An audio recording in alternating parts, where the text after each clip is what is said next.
Релокація в дії. 26 травня міський голова Борис Карпус знайомив бізнесменів, які перемістилися у Нововолинськ, із депутатами міської ради та представниками ЗМІ. Підприємці поділилися враженнями про місто та свою діяльність тут. Розповіли про виклики, які ставить сьогодення, та пошуки можливостей для розвитку. У Нововолинську є умови та база для релокації бізнесу із територій, де ведуться активні бойові дії. Від початку війни влада міста почала налагоджувати роботу для комфортного переїзду виробничих потужностей. Нам близькі переживання цих людей, і ми сподіваємося дуже, що вони стануть нашими амбасадорами далі, тому що ці підприємці, вони мають середовище, вони мають якісь свої зв'язки, і далі ми зможемо стати платформою, плацдармом для того, щоб вони розвивалися.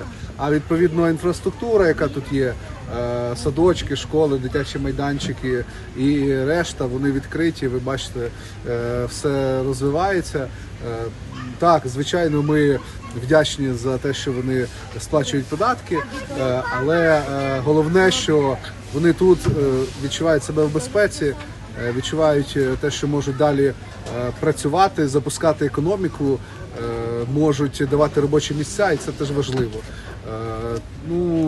Це наша головна задача теж на сьогодні, тому що економіка зруйнована, її треба піднімати. На даний час у Нововолинську зареєстровані і функціонують підприємства із переробки ПЕТ-пляшок, швейного виробництва, налагоджений IT-бізнес. Працюють кафе, манікюрний салон та інші приватні підприємства, перевезені з гарячих точок України.